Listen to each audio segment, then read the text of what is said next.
يلومونني في اشتهاء الحياة وأني للذاتها أرتوي وأني بها مغرم عاشق وقلبي بأهوائها يكتوي.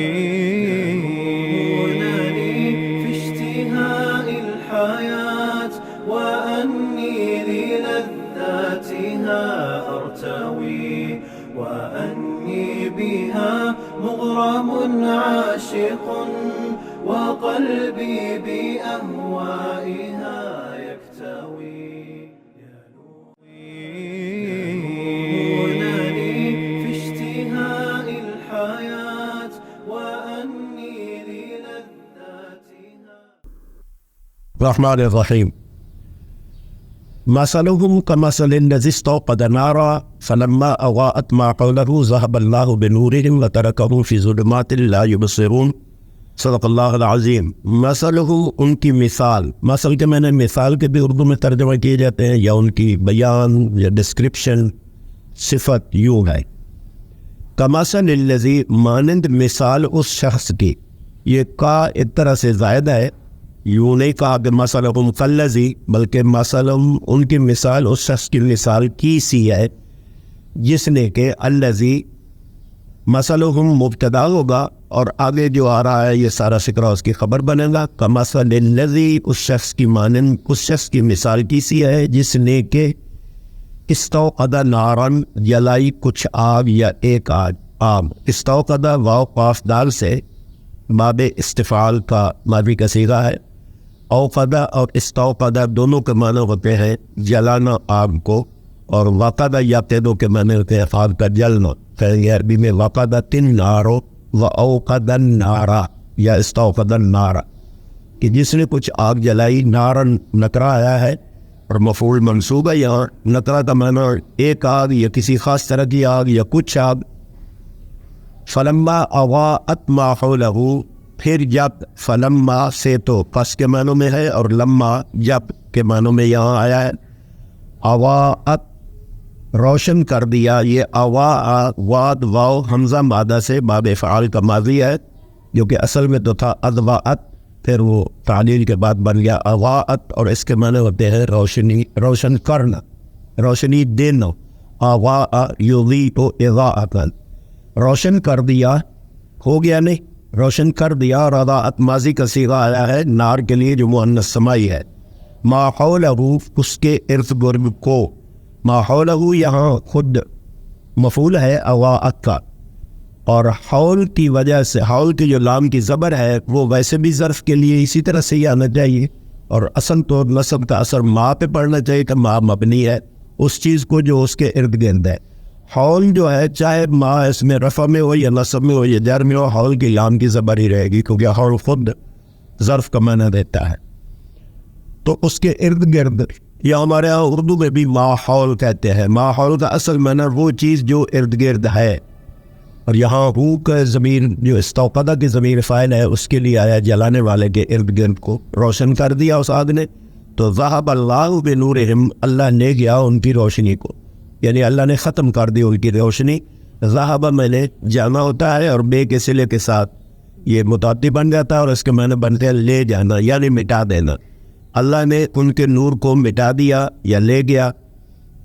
یہ بے صلے کے طور پر آیا ہے ذہب کے ساتھ. نور میں نے روشنی، غیاب بھی ہو سکتا تھا یہاں لفظ، ان کی روشنی کو مٹا دیا، شاید اس لیے کہ اس میں وہ کفر و نفاق کا ذکر ہے، اس لیے نرا وہ واو ہی نہیں کہا بلکہ نور ان کا مٹا دیا.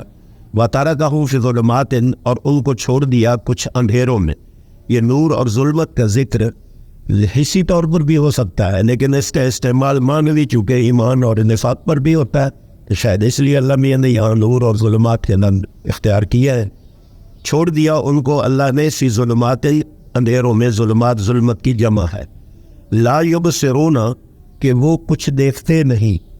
کچھ بھی ہم اپنی طرف سے دیکھ لگا رہے ہیں، لا یبصرون میں نے وہ نہیں دیکھتے، یعنی انہیں کچھ نظر نہیں آتا. ابصر یبصر میں نے دیکھنا ہوتا ہے، بظاہر یہ باب فعال ہے اور اس کے معنی بننا چاہیے تھے کہ گویا کہ دکھانا، لیکن یہ عربی میں اور قرآن کریم میں متعدد جگہ پر ابصر یبصر دیکھنا کے معنوں میں آتا ہے، لا یبصرون وہ دیکھتے نہیں ہیں۔ اس طرح سے یہ غم کی صفت ہے، ترکہم یا حال کہہ لیجیے، ان کو چھوڑ دیا ظلمات میں، اس حالت میں کہ مضارع حال کا کام بھی دیتا ہے۔ بہرحال یہ ظلمات کی صفت نہیں ہے کہ ظلمات کو نفرہ موصوفہ مانے، اور لا یبصرون تو کہ وہ تو ظلمات کے ساتھ تو فٹ ہی نہیں بیٹھتا۔ ترکہم کی جو ضمیر ہے غم مفعول والی، اسی کا یہ حال ہے یا صفت کہہ لیجیے، اندھیرے میں پڑے بھٹکتے ہیں ان کو، یعنی چھوڑ دیا اندھیروں میں۔ صم بکم عمی فہم لا یرجعون، اس میں یہ صم اصم کی جمع ہے بمعنی بہرا، بکم ابکم کی جمع ہے، جمع مکسر ہے، اور اس کے معنی ہوتے ہیں گونگا، اور عمی اعما کی جمع ہے، اس کے معنی ہے اندھا۔ تو صم بکم عمی یہ تینوں جو نکرہ آئے ہیں رفع میں، اصل میں یہ ایک محذوف مبتدا کی خبر بنتے ہیں، یعنی ہم صم بکم عمی یا اولئک صم بکم عمی، وہ گویا کہ بہرے ہیں اور گونگے ہیں اور اندھے ہیں، یعنی حواس ان کے کام نہیں کر رہے، فہم لا یرجعون بس وہ نہیں لوٹیں گے، کیونکہ ان سے سننے بولنے اور دیکھنے کی صلاحیتیں ہی ختم ہو چکی ہیں۔ ضد کی یہ ایک منزل ہوتی ہے، بہرحال اسی کی طرف غالباً اشارہ ہے۔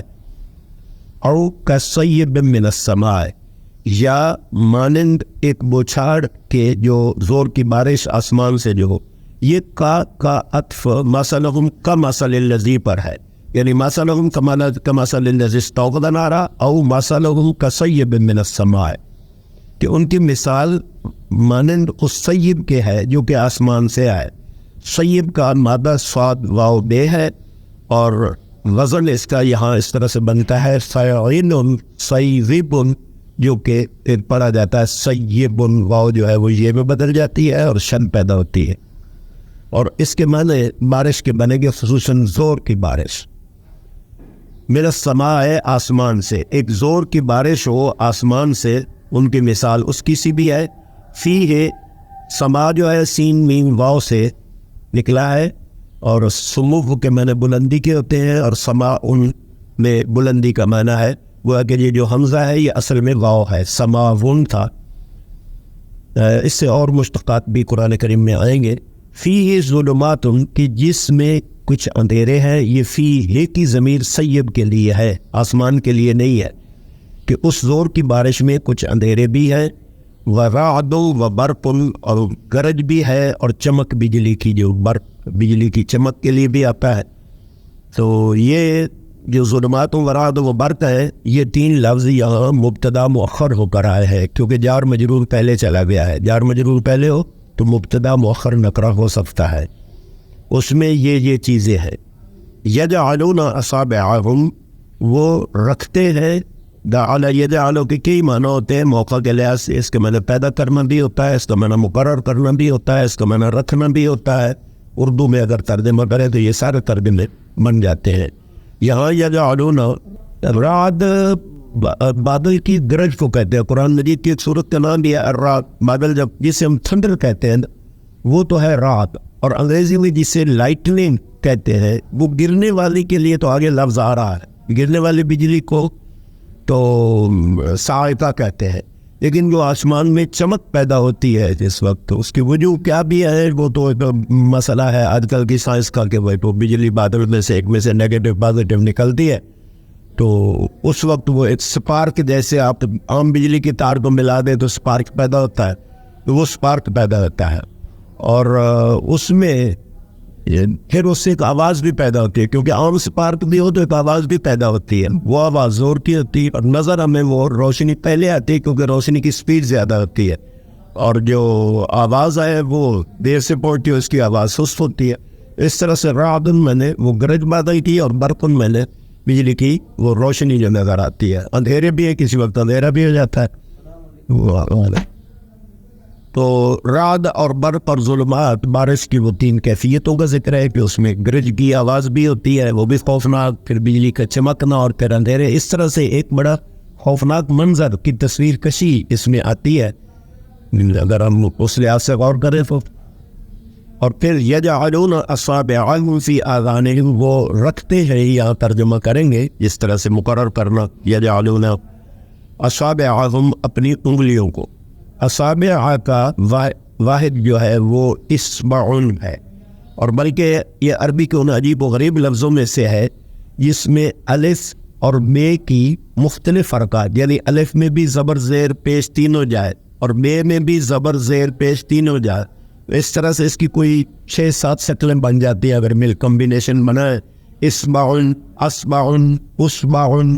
پھر اگر ادھر ملائے کہ اسمعن، اسمعن، اسبعن، تو یہ 8-9 شکلیں بنتی ہیں. اس طرح سے کہتے ہیں کہ سب درست ہے. بہرحال عام لفظ یہ اسمعن، اور جمع اس کی غیر منصرف اصابع اوہم. ویسے یہاں تو یوں بھی چل گیا کہ مضاف ہو گیا. تو یجعلون اصابعہم، وہ اپنی انگلیاں رکھتے ہیں. یجعلون کا فاعل جو ہے وہ جمع کی ضمیر ہے، اور یہاں وہ الذی اوپر تو غائب آیا ہے. غالباً اس کا عطف اس لحاظ سے فہم لا یرجعون جو آیا ہے، اور لا یبصرون وہاں جمع کے صیغے آ گئے ہیں. اوپر حالانکہ واحد سے شروع ہوا تھا، کمثل الذی استوقد، یوں نہیں کہا کمثل الذی استوقدوا نارا. یہ قرآن مجید میں اکثر ہے واحد سے پھر جمع کی طرف چلا جاتا ہے. تو لا یبصرون اور ترکہم اور نورہم اور ہم لا یرجعون، تو اس طرح سے یہاں یجعلون بھی وہ ضمیر جمع کی آئی ہے. ورنہ ہونا چاہیے تھا یجعلوا اصبعہ، اگر ایک واحد کی اوپر کی بات چلاتے تو وہ رکھتے ہیں اپنی انگلیاں یا ڈالتے ہیں، اردو ترجمہ کریں، فی آذانہم، اپنے کانوں میں. اذن کی جمع ہے آذان، اور ان کے کان یا اپنے کانوں میں انگلیاں ڈال لیتے ہیں. من الصواعق، صواعق کے سبب سے. یہاں من یہ نہیں ہے کہ ان کے آذان صواعق کے بنے ہوئے ہیں، یعنی کوئی یہ کہے کہ آذان من الصواعق ان کے وہ کہیں جو صواعق ہے. من یا بے کے معنوں میں آیا ہے، اور حروف جارہ اس طرح سے عدل بدل کر آتے ہیں. تو صواعق کی وجہ سے، صواعق صاعقہ کی جمع ہے، اور صاد عین قاف صاعقہ یا صاعقہ کو میں نے بے ہوش ہونا بھی ہوتا ہے. خر موسیٰ صاعقا، آگے ہم پڑھیں گے وہ سورۃ الاعراف میں، اور جگہ بھی الفاظ آئے ہیں. تو جو بجلی گرتی ہے، جس سے ہم گرنے والی آسمانی بجلی کہتے ہیں، جس کے لیے انگریزی میں لفظ لائٹننگ ہے، اس کے لیے یہ صاعقہ کا لفظ آتا ہے، کڑک کے ساتھ جو گرتی ہے. تو وہ گرنے والی بجلیوں کے خوف سے کانوں میں انگلیاں ڈالتے ہیں. اب یہ کانوں میں انگلیاں ڈالنے سے کوئی بجلی گرنے سے رک نہیں جاتی، لیکن یہ کہ خوف کی کیفیت ہوتی ہے، آدمی جھک جاتا ہے، گر جاتا ہے، کانوں میں انگلیاں ڈال لیتا ہے. آگے البتہ ہے حذر الموت، موت کے سبب کی وجہ سے، کے لیے. یہ حذر جو ہے خوف یا ڈر، یہ یہاں مفعول لہو کے طور پر آیا ہے منصوب ہو کر، یعنی اس خوف کی وجہ سے، موت کے ڈر کی بنا پر، موت کے ڈر کے لیے وہ یہ کرتے ہیں. وہ کہ ان کو خطرہ ہے کہ بھئی ہمیں موت ہی نہ آ جائے. باقی تفسیر میں یہ آئے گا کہ دین ایمان میں جو تکلیفات پیش آتی ہیں، تکالیف، وہ بھی موت سے کم نہیں ہوتی. اور انگلیاں ڈالنا اپنے آپ کو، یعنی اس سے بچانے کی ایک موہوم کوشش کرنا، وہ تو تفسیر والوں کا کام ہے. یہاں ایک ظاہری تصویر کشی ہے کہ اوپر وہ آگ اور روشنی ختم ہونا، نیچے بھی اسی طرح کے خوفناک منظر، بادل، بجلی، بارش، گرج، چمک، اور اس میں جو خوف طاری ہوتا ہے آدمی پر. یہ ان کی مثال دی ہے. منافقوں کی یہ مثال ساری چل رہی تھی. حذر الموت ویسے مضاف الیہ ہے، لیکن حذر کی نصب جو ہے مصدر ہے، اور وہ مفعول لہو کے طور پر یہاں آیا. واللہ محیط بالکافرین، اور اللہ تعالیٰ گھیرے میں لینے والا ہے کافروں کو. احاطہ یحیط، مادہ اس میں فعل ضعف ہوئے ہے، اور بعد افعال سے آئے تو بنے گا مصدر احاطہ یحیط احاطۃ، اس سے اسم فاعل ہوگا محیط. کیونکہ احاطہ ایک ایسا فعل ہے کہ اس کے بعد بے کا صلہ ضرور آتا ہے. یعنی یوں نہیں کہتے عربی میں احاطہ ہو کہ اس نے اس کو گھیرے میں نہیں لیا، بلکہ کہتے ہیں احاطہ بہی. اب چونکہ بے اس کا صلہ ہے، لہذا اسم فاعل کے ساتھ بھی وہ بے آیا ہے. ورنہ ہونا چاہیے تھا اگر یہ صلہ نہ ہوتا تو یہ ہو سکتا تھا کہ ہوتا واللہ محیط الکافرین، یوں ہو جاتا. تو اس طرح سے یہ بے صلہ ہے، اور بالکافرین یار مجرور ہے بظاہر، اور محیط کے ساتھ اس کو مفعول بنا لے، یعنی ایک طرح کا بنتا تو محلن منصوب ہی ہے. ایک طرح سے محلن منصوب ہے اگر جو وہ جار یعنی نصب میں ہے ایک طرح سے کہ واللہ، جس طرح سے عربی میں آتے ہیں نا واللہ محیط، مثلاً اگر یہ بے نہ ہوتا اور ہم اس کو اسم فاعل ہی لگا کے کرتے، یحیط تو نہ لگاتے، تو یہ یوں بھی ہو سکتا تھا واللہ یحیط تو کافرین الکافرین، وہی نسب آتی. تو جیسے یہاں ہو واللہ یحیط بالکافرین، تو بنتا تو وہ اس کا مفعول ہی ہے نسب کے لحاظ سے. معلن نسب میں ہوگا، یہ عدم بات ہے کہ جن افعال کے صلے ساتھ آتے ہیں تو صاف ظاہر صلے کے بنا پر وہ مفعول جو ہے وہ ویسے تو مجرور ہو جاتا ہے، لیکن اگر اس کو پورے ورب فعل اور اس کے صلے کے ساتھ سمجھے تو وہ معلن منصوب ہے. یہ واللہ محیط بالکافرین، کافرین کفر یکفر سے اسم فاعل ہے، جمع کا صیغہ ہے، اور یہ قرآن کی اصطلاح بھی ہے، یعنی جو محمد صلی اللہ علیہ وسلم اور اس پر ایمان نہیں رکھتے ان کو اللہ کیرے میں لے لے، اس سے بچ نہیں سکتے. وہ یا ان کو جانتا ہے، دونوں میں احاطہ کے دونوں معنی ہو جاتے ہیں، ان کی ہر ایک بات جانتا ہے، یا یہ کہ وہ اس کی قدرت سے باہر نہیں ہے. یکاد البرق یخطف ابصارہم، ایسا لگتا ہے کہ وہ جو البرق ہے، یعنی وہ جو نظر آ رہی ہے جس کو اوپر نکرہ کہا ہے، اور اب شاید اسی کی طرف لگا کر اشارہ کیا ہے، جس کو اوپر ذکر ہوا ہے کہ وہ بجلی تو ایسا لگتی ہے کہ ان کی آنکھوں کو اچک لے گی. یکادو کادا یکادو، یہ کادا یکادو جو ہے کاف واو دال سے ہوتا ہے. ایک ہوتا ہے کادا یقید و تدبیر کرنا، مکر کرنا، وہ خفیہ تدبیر، قید اس کا مصدر آتا ہے. اس کا جو ہے قادہ یقادو، بلکہ ویسے تو کہتے ہیں قادہ یقودو بھی آتا ہے ڈکشنری میں، لیکن بہرحال قادہ یقادو اگر ہوگا تو پھر یا فتح یفتح یا سمع یسمع سے آنا چاہیے. قواد یقود یا قوید یقود، وہ دونوں صورتوں میں غالباً عام ڈکشنری میں اسے سمع سے ہی بتایا جاتا ہے. تو یہ قادہ کے ساتھ ایک مضارع آتا ہے، اور اس کا معنی ہوتا ہے، ایک تو قادہ ہوتا ہے وہ فعل ناقص کے طور پر، اور اس کے اسم اور خبر کی بات ہے. یہ ہے تو وہی افعال مقاربہ میں سے، لیکن اس کے استعمال کی ایک صورت یہ ہے کہ اصل فعل کا مضارع اس کے ساتھ آتا ہے. قاعدہ چاہے ماضی ہو چاہے مضارع ہو، لیکن جو اصل فعل آتا ہے وہ یوں کرنے لگا تھا، وہ یوں کر رہا ہے، بس لگتا ہے. تو مثلا ماضی ہو تو آئے گا قاد البرق یخطف، پھر قاعدہ کے لن سکتا ہے قریب تھا کہ بجلی ان کو اچک لے. یہاں ہے یکاد البرق یخطف، قریب ہے کہ بجلی ان کو اچک لے. تو قاعدہ کا ماضی ہو یا مضارع ہو، ترجمہ اس اعتبار سے ہوگا. اور چونکہ یہ فعل مرکب ہوتا ہے قاعدہ اور ایک مضارع، لہذا جب بھی فعل مرکب ہو، مثلا ماضی استمراری میں ہو، ماضی بعید میں ہو، اس طرح کسی فعل مقارمت کے ساتھ آ رہا ہو، تو ہوتا یہ ہے کہ جو فاعل ہے اس کو ان کے دونوں کے درمیان سیٹ کر لیتے ہیں. مثلا پورا ورب تو ہے یکاد و یخطف، تو یوں نہیں کہیں گے یکاد و یخطف البرق، بلکہ البرق یکاد اور یخطف کے درمیان آ گیا ہے. تمام مرکب افعال میں اس طرح سے کرنا یہ زیادہ یعنی بہتر قسم کی عربی اور ادبی عربی ہوتی ہے. شعروں میں کہیں اس کی خلاف ورزی کر لیں مجبوراً ضرورت میں تو وہ اور بات ہے.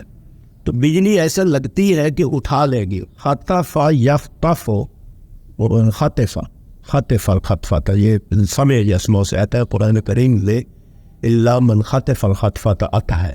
اس سے معلوم ہوتا ہے کہ یہ باب سمع سے ہے، کیونکہ ماضی اس کا استعمال ہوا ہے قرآن کریم میں. خطف یخطف کو میں نے اچک لینا، کسی چیز کو اچانک لے لینا. ابصارہم مفعول ہے بجلی کے، یعنی جو ہے بجلی ایسا لگتی ہے کہ اچک لے گی ان کی آنکھوں کو. ابصار بصر کی جمع ہے، اور یہاں مراد دونوں ہو سکتے ہیں. اگر آنکھ کے معنوں میں ہو تو آنکھوں کو تو نہیں نکال کے لے جائے گی، اصل میں تو اندھا کرنا مراد ہے. اس لیے یوں نہیں کہا یکاد البرق یخطف اعینہم، بلکہ ابصارہم، کہ ان کے ویژن کو ختم کر دے، شاید ان کو دکھائی کچھ نہ دے، یوں لگتا ہے. اب اگر اسلام کے ساتھ یہ لائیں تو بھی، اور مشکلات اسلام کی وہ تو تفسیر کا پہلو ہے. کلما اضاء لہم، جب اس نے روشن کیا ان کے لیے. کلما جب کبھی بھی، یہ اکٹھا لفظ استعمال ہوتا ہے، اور قرآن مجید میں یہ اسی طرح ملا کے لکھا جاتا ہے، یعنی کلما جب کبھی بھی پورا ظرف بنتا ہے. اضاء لہم لفظی ترجمہ تو ماضی میں ہونا چاہیے، لیکن کلما چونکہ شرطیہ ہے اور شرط میں ہمیشہ معنی مستقبل کے پائے جاتے ہیں، اس لیے ہم ترجمہ کریں گے جب کبھی بھی روشن کرتا ہے ان کے لیے. اب یہاں روشن ہوتا ہے نہیں، ہم نے اوپر پڑھا ہے اضاءت روشن کرنا، تو یہاں اضاء بھی ہے جب اس نے روشن کیا لہم ان کے لیے. اضاء کا فاعل کون ہے وہ ہمیں دیکھنا پڑے گا کہ کیا چیز ہے. اس برق نے روشن کیا ان کے لیے، یا اللہ تعالیٰ نے روشن کے بظاہر برق قریب کا فاعل لگتا ہے، کہ جب وہ برق، کیونکہ ضمیر تو واحد کوئی فاعل مذکر ہے اس کا، جب اس نے روشن کیا لہم ان کے لیے، یعنی جب اس نے روشنی بہم پہنچائی، برق نے، مراد فاعل وہی لگتا ہے قریب، مشوا فیہ ہے تو وہ چلتے ہیں اس میں. اب دونوں کا حال سے ترجمہ ہوگا. جب ان کے لیے کچھ روشنی وہ دیتا ہے، یعنی بجلی، کیونکہ اردو میں ہم مؤنث سے بھی ترجمہ کر سکتے ہیں، بجلی روشنی دیتی ہے، اگرچہ یہاں صیغہ مذکر ہے تو عربی میں تو برق مذکر ہے. مشوا فیہ ہے وہ اس میں چلتے ہیں. مشا یمشی، پیدل چلنے کے لیے یہ لفظ آتا ہے، اور ویسے مطلقاً چلنے کے لیے بھی آتا ہے. تو مشو اصل میں مشیو تھا، جو کہ مشو بنو ذرا سے آتا ہے نا یہ مشا یمشی سے، تو وہ اس میں چلتے ہیں. ماضی کا صیغہ ہے، علماء کی وجہ سے حال میں ترجمہ کر رہے ہیں. وَإِذَا أَظْلَمَ عَلَيْهِمْ، اور جب اس نے اندھیرا کر دیا ان پر. اذا بھی شرطیہ ہے اور یہاں بھی ترجمہ حال میں کریں گے. اظلم یظلم، اندھیرا کر دینا، ظلمت برپا کر دینا. تو اظلم کا فاعل بھی پھر وہی برقی آئے گا کہ جب اس نے اندھیرا کر دیا ان پر، یعنی وہ ختم ہوئی اور اس نے وہ اس کی وجہ سے بلکہ سخت اندھیرا ہو جاتا ہے، روشنی کی چمک، اور پھر ایک دم اندھیرا. علیہم، یہاں یہ بات قابل غور ہے کہ اضاء لہم، وہاں علیہم نہیں آیا، اور یہاں ازلم علیہم، ازلم لہم نہیں ہے. یہ غالباً وہ عربی کے پوزیشن کا اس طرح استعمال پراپر ہے.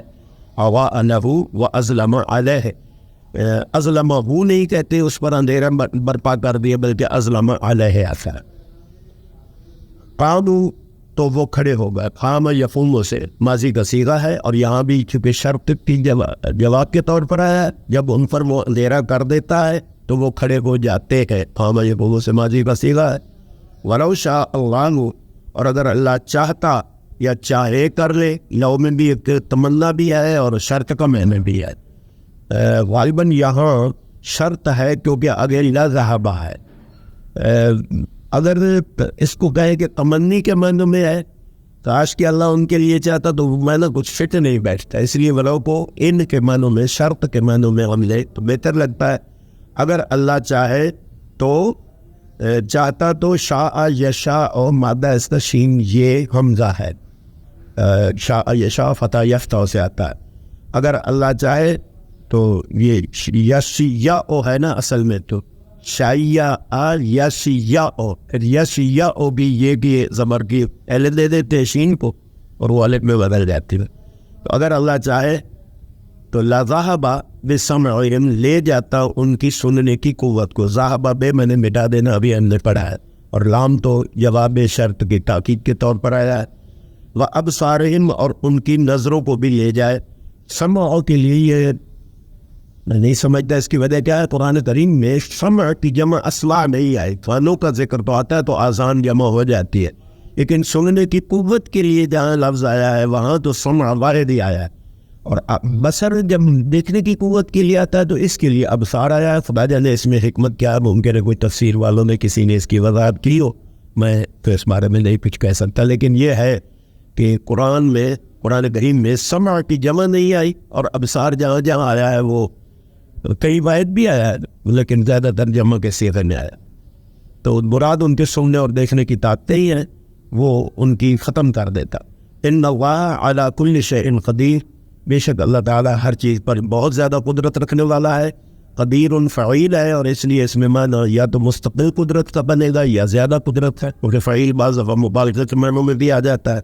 اور شکر کی ترتیب جو ہے وہ ہے ان اللہ قدیر علی کل شیء، بے شک اللہ تعالیٰ یہ قدیر ان کی خبر ہے، اور علی کل شیء تو سارا بنے گا متعلق خبر.